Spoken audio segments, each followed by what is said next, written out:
Friends, times of mathematics के YouTube channel में एक बार फिर आपका स्वागत है। मैं अमित पांडे आज आपके लिए लेकर आया हूँ लेक्चर नंबर 6 रीमान इंटीग्रल। इससे पहले लेक्चर नंबर 5 में हमने काफी सारे क्वेश्चन करे थे, थ्योरी पढ़ी थी रीमान इंटीग्रल की। अगर आपने वो वीडियो लेक्चर नहीं देखा है तो प्लेलिस्ट में जाइए रियल एनालिसिस की, वहां पर लेक्चर नंबर 5 में आप क्लिक करेंगे तो आपको पूरा लेक्चर आपके सामने चलने लग जाएगा। तो कुछ नोट्स हैं, कुछ चीजें बची हैं प्रॉपर्टी जिसके ऊपर क्वेश्चन बने हुए हैं काफी सारे। तो आज हम वही प्रॉपर्टी आपको लिखवा रहे हैं पहले, और उसके बाद इनके ऊपर बहुत जल्दी जल्दी क्वेश्चन करेंगे। ठीक है, टाइम ज्यादा वेस्ट ना करते हुए स्टार्ट करते हैं। नोट नंबर 1 है कि देखिए, हमने प्रीवियस लेक्चर में हमने पढ़ा था क्या होता है रीमान इंटीग्रल, क्या लोअर सम अपर सम, सब चीजें पढ़ी थी। तो आज आई होप वो वीडियो लेक्चर आपने अच्छे से देखा होगा, क्योंकि उसके बिहाफ में ही आप ये चीजें समझ पाएंगे कौन सी चीज क्या लिखी है। ठीक, तो यह lower Riemann integral can not exceed the upper Riemann integral, एक थ्योरम भी है। तो आपको ध्यान रखनी है, ये सारी थ्योरम बेस्ड प्रॉपर्टीज हैं। तो लोअर रीमान इंटीग्रल जो होता है, जो छोटे छोटों का सम का इंटीग्रेशन होता है, वो कभी भी ज्यादा नहीं हो सकता अपर रीमान से। तो ये प्रॉपर्टी पता होना चाहिए कि lower Riemann sum can never exceed, बराबर हो सकता है, छोटा हो सकता है, पर बड़ा नहीं हो सकता अपर रीमान सम से। तो ये प्रॉपर्टी नंबर 1 आपको पता रहनी चाहिए। इसके साथ साथ नेसेसरी एंड सफिशिएंट कंडीशन है कि अगर f belongs to R a b, इसका मतलब मैंने बताया था लास्ट लेक्चर में कि f belongs to R a B मतलब f रीमान इंटीग्रल है और एप्सिलॉन कोई एक पॉजिटिव वैल्यू है, वेरी लेस देन, ठीक, such that UPF minus LPF मतलब upper sum minus lower sum is less than epsilon, मतलब बहुत छोटी दूरी से भी छोटे हैं, मतलब बहुत करीब हैं, या मैं बोलूं सिमिलर टू इक्वल है। क्या बोला?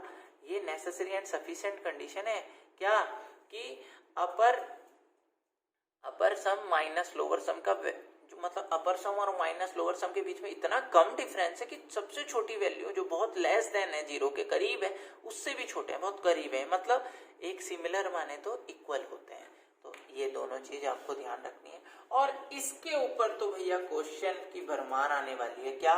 यदि फंक्शन कंटिन्यूअस है, रीमान इंटीग्रल है, बाउंडेड है, रीमान इंटीग्रल है, मोनोटोनिक है अगर कोई फंक्शन, रीमान इंटीग्रल है, कांस्टेंट है तो रीमान इंटीग्रल है, डिफरेंशिएबल है, आपको पता है डिफरेंशिएबल है तो कंटिन्यूअस होगा तो रीमान इंटीग्रल, यूनिफॉर्म कंटिन्यूअस है तो रीमान इंटीग्रल, एक्सपोनेंशियल फंक्शन है अगर कोई तो रीमान इंटीग्रल। तो ये चीजें मैंने इकट्ठा लिख दी। वैसे तो ये अलग अलग डेफिनेशंस थ्योरम्स होती हैं, पर मैंने एक साथ लिख दिया जिससे जो भी चीज आएगी सीधे Riemann integral, R integrable. Riemann integral होगा मतलब upper sum equal lower sum, ऐसा भी बोल सकता है, अपर और लोअर इक्वल, या ये चीज बोल सकता है। तो ये सारी एक दूसरे से चीजें रिलेट है। ठीक, ये ध्यान रखना है कि भाई कोई डिरिचलेट फंक्शन है या कैरेक्टरिस्टिक्स फंक्शन है वो रीमान इंटीग्रल नहीं होते, ये पॉइंट भी पूछ सकता है, यहाँ आपको वो प्रॉब्लम क्रिएट कर सकता है। कुछ और प्रॉपर्टी भी है, देखो कि यदि f रीमान इंटीग्रेबल है तब a to b fx dx को अगर मैं लिमिट चेंज करता हूं तो माइनस साइन हो जाएगा b टू a, ये तो वैसे भी पता है इंटीग्रेशन की प्रॉपर्टी है। ये सेम चीज ये भी इंटीग्रेशन की प्रॉपर्टी है कि a से b लैम्डा fx या f इज इक्वल टू, अच्छा ये शॉर्ट में लिखा है, इसे fx dx भी लिखेंगे, है वही, ठीक है। तो ये कांस्टेंट है तो बाहर आ जाएगा, लिमिट इसमें लगेगी फंक्शन में। सेम चीज a टू bx dx, यहाँ पर फंक्शन 1 है तो इसका आंसर क्या हो जाएगा, b माइनस अपर माइनस लोअर, सेम चीज है, आई होप आप जानते हैं। और फंक्शन अगर कोई रीमान इंटीग्रल है तो upper sum equal to lower sum होता है। तो ये सारी चीज इंप्लाइज होती है अगर फंक्शन रीमान है, ये आपको ध्यान रखना है। दूसरी चीज नेक्स्ट प्रॉपर्टी है कि f और g अगर कोई दो रीमान इंटीग्रल फंक्शन है तो उनका सम करेंगे या उनका डिफरेंस करेंगे या उनका प्रोडक्ट करेंगे, वो भी क्या होगा, रीमान होगा। ओके, ठीक। और अगर मैं प्रॉपर्टी लिखाऊं a to b f plus g कोई फंक्शन है तो अलग अलग ब्रेक हो जाते हैं, जैसे इंटीग्रेशन में होता है, जो होते कोई टफ नहीं है, पहले f का कर लो और वही इंटीग्रेशन फिर g का कर लो, सिंपल है।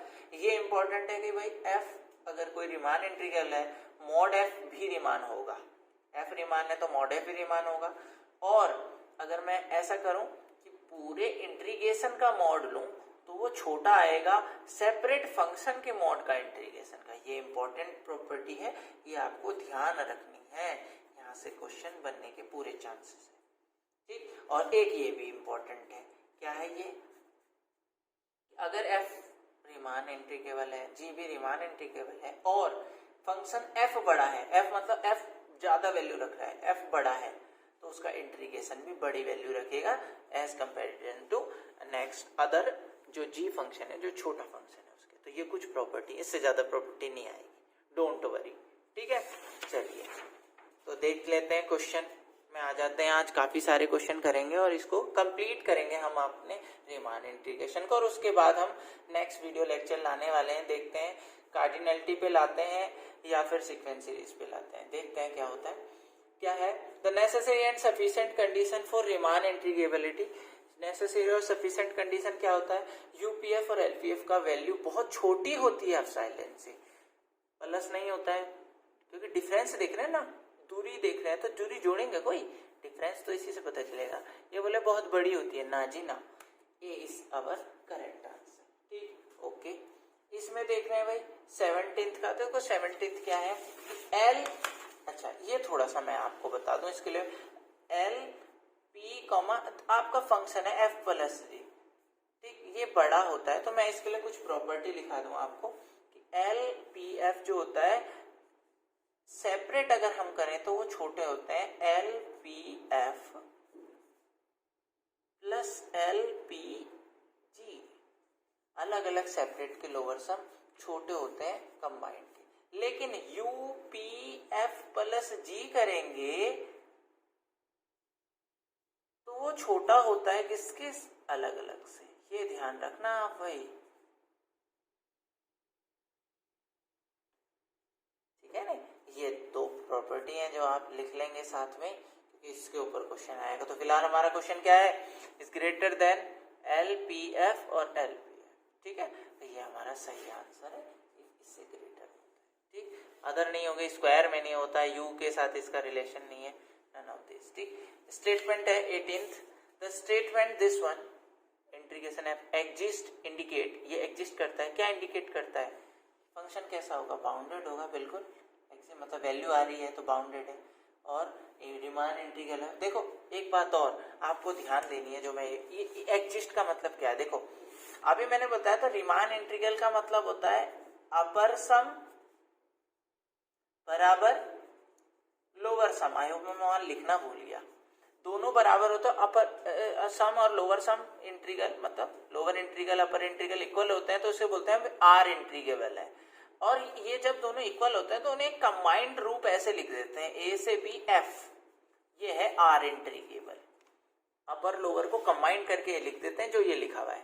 तो ये बोला ये है एग्जिस्ट कर रहा है, इसका मतलब अपर लोअर इक्वल है, मतलब आर इंटीग्रेबल है, और इंटीग्रेबल है तो बाउंडेड भी है, बाउंडेड है इंटीग्रेबल है, तो ए और बी इसका करेक्ट आंसर।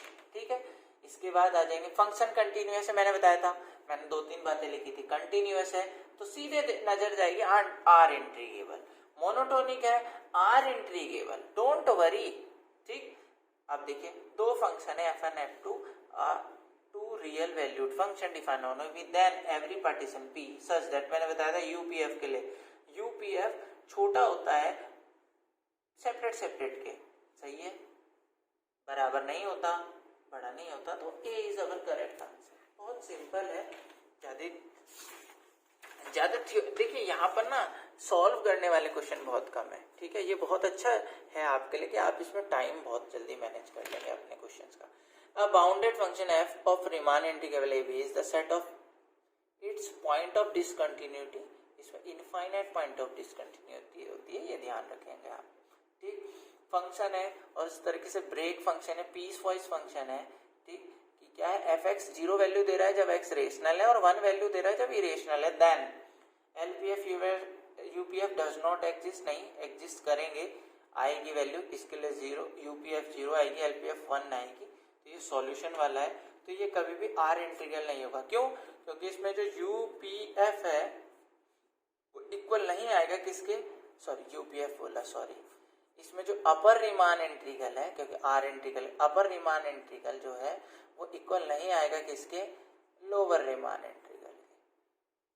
ठीक, इसीलिए ये आर इंटीग्रल देखो अलग अलग आएगा ना, जब एक बार यहाँ एफ की जगह 0 रखेंगे तो 0 आ जाएगा, दूसरी बारी में 1 आ जाएगा, चेंज आएंगे, एक का 0 एक का 1। ठीक, आगे देखेंगे, if f is Riemann integrable function a then a to b fx dx plus b to c fx dx is, देखो लिमिट है a से b, b से c, तो क्या हो जाएगा a से c, a से b, b से c, तो कंबाइन करके क्या हो जाएगा a से c, क्योंकि कांस्टेंट नहीं जुड़ेगा यहाँ पर, बस यह तो प्रॉपर्टी है उस किसकी, इंटीग्रेशन की, ये हो जाएगा सीधे। a से b r इंटीग्रेबल है फंक्शन, कोई मैप हो रहा है और r इंटीग्रेबल फंक्शन है, देन हमने बताया था प्रॉपर्टी, कौन सी प्रॉपर्टी भाई, कि सेपरेट वाले का इंटीग्रेशन बड़ा होगा, ठीक, तो ये हमारा आंसर है, ये हमारा आंसर नहीं होगा, बोथ नहीं होंगे ट्रू, नन होते, ठीक। नेक्स्ट देख लेते हैं 26, which of the following is true, कौन सा इसमें से ट्रू है, तो देखिए every continuous function is not integrable, नहीं जी, a function is continuous it is bounded and, देखो कंटिन्यूअस है तो रीमान है, बाउंडेड यूनिफॉर्म है, हाँ जी बिल्कुल सही बात है। Continuous function not necessary bounded, नहीं ऐसा नहीं है, बिल्कुल गलत, बाउंडेड नहीं, तो B is our correct answer. Which of the following are true, ऐसे क्वेश्चन आ सकते हैं। कांस्टेंट फंक्शन, हाँ मैंने जब स्टार्टिंग में जो लिखवाई थी प्रॉपर्टी, कांस्टेंट फंक्शन इंटीग्रेबल होता है, कांस्टेंट फंक्शन नॉट इंटीग्रेबल गलत है, कांस्टेंट फंक्शन मे और मे भी इंटीग्रेबल गलत है, ये चीजों से गलत है, ये कांस्टेंट फंक्शन इंटीग्रेबल होता है, सही answer. The statement this one is continuous then f is Riemann integrable, ये स्टेटमेंट क्या है भाई, फंक्शन कंटिन्यूअस है तो रीमान इंटीग्रेबल होगा, प्योरली ट्रू है, पार्शियली ट्रू नहीं है, नहीं सही है, ये बिल्कुल सही बात है कि कंटिन्यूअस है तो रीमान इंटीग्रेबल होगा।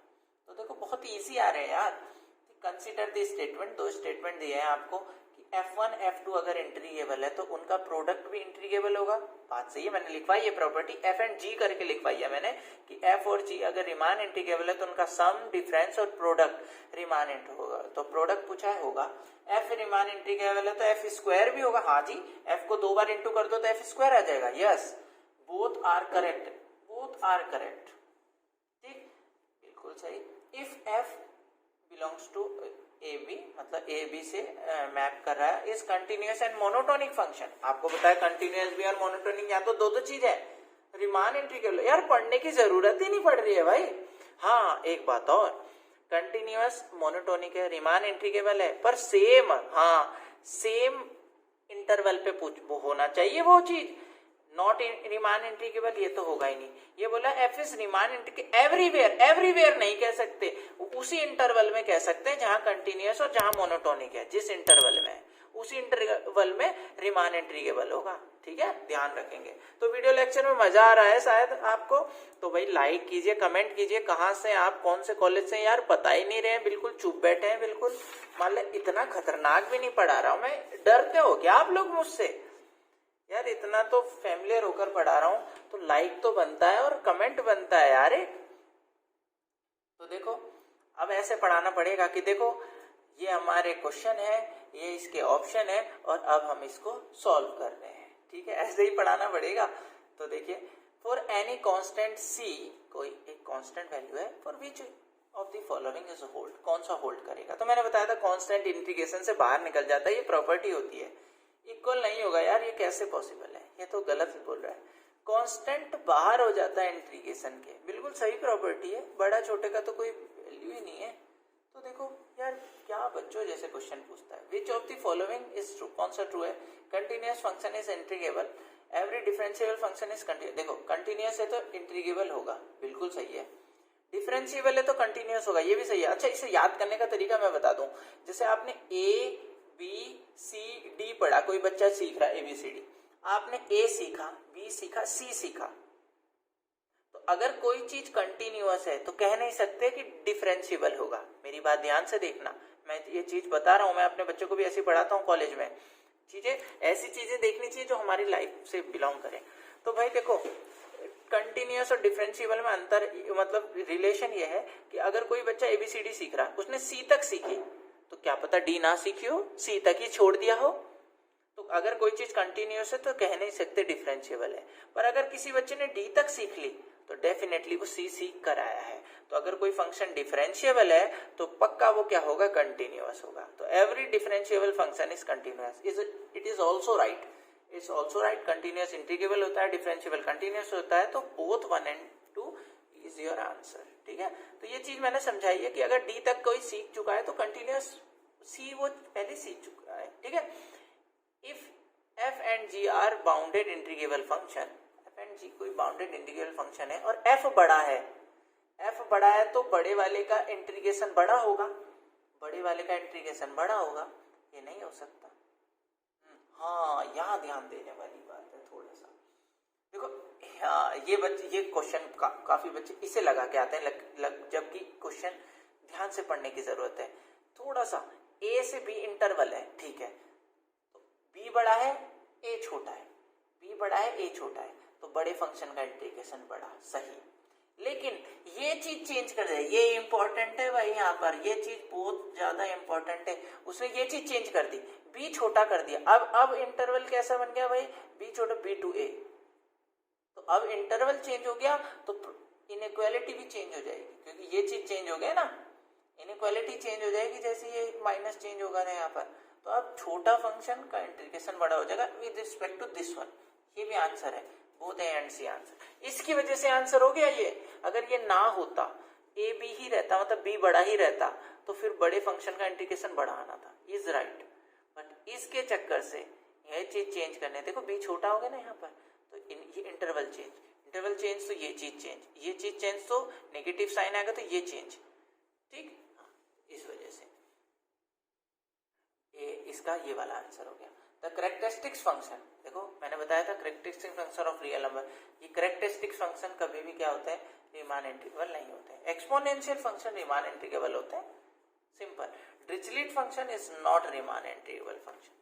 तो आई होप ये काफी सारे क्वेश्चन हो चुके हैं हमारे रीमान इंटीग्रेशन के और आपको अच्छे तरीके से समझ में आए होंगे। तो वीडियो में भाई कमेंट कीजिए और शेयर कीजिए वीडियो को। नेक्स्ट वीडियो लेक्चर में जल्दी मिलते हैं। Okay bye.